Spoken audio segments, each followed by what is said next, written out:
Cantik bunga ni. Awaklah bunga tu. Assalamualaikum warahmatullahi wabarakatuh. Selamat sejahtera dan salam Malaysia Madani. Saya Muhammad Wais Ryan bin Masyaruddin selaku wartawan anda semua pada hari ini. Umum mengetahui bahawa murid-murid di sekolah bukan sahaja telah didedahkan kepada teknologi, malah mereka dibentuk melalui cara berfikir, berinteraksi dan memahami dunia melalui skrin. Sehubungan dengan itu, pihak Kementerian Pendidikan telah melaksanakan pelancaran Rancangan Pendidikan Malaysia RPM tahun 2026 hingga 2035 untuk menjadikan nilai dan karakter generasi digital secara bermakna. Generasi digital atau lebih dikenali sebagai generasi Z dan generasi Alpha dapat dilihat menerusi tema yang akan saya kupas pada hari ini, iaitu ilmu di hati teknologi memperkasa generasi. Kini, e-Sukan mampu menjana pendapatan yang lumayan kepada para pemainnya. E-Sukan ialah sukan digital menggunakan media elektronik seperti permainan video untuk bersaing secara sihat bersama orang lain.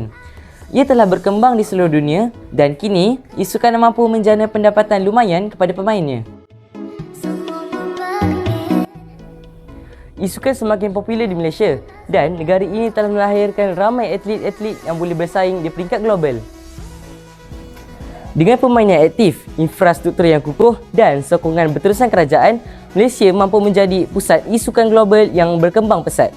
Terdapat 1,570 pemain e-Sukan Malaysia telah berjaya merangkul 18,932,357.83 USD bersamaan RM88,291,050.74 wang hadiah daripada 1,268 kejohanan.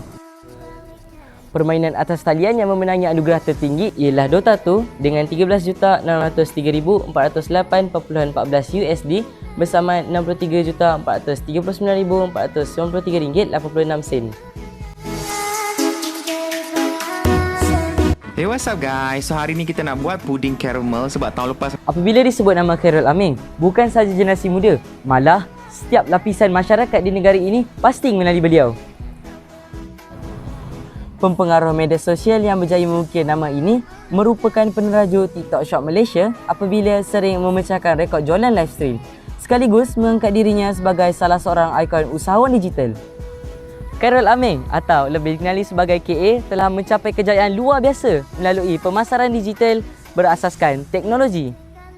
Malah, beliau pernah mencipta rekod jualan produk seperti sambal nyet dan dendeng nyet bernilai 2.3 juta ringgit dalam sehari serta 1 juta dalam masa kurang 4 minit sahaja.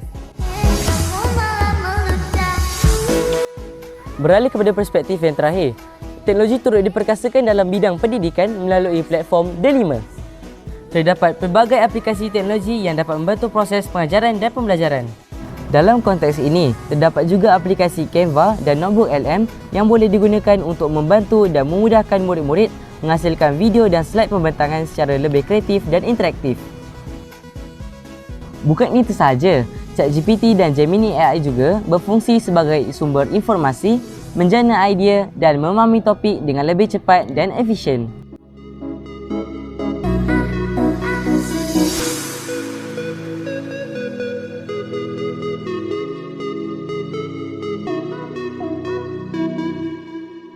Akhirul kalam, teknologi telah menjadi pemacu utama dalam membentuk generasi berdaya saing dan progresif.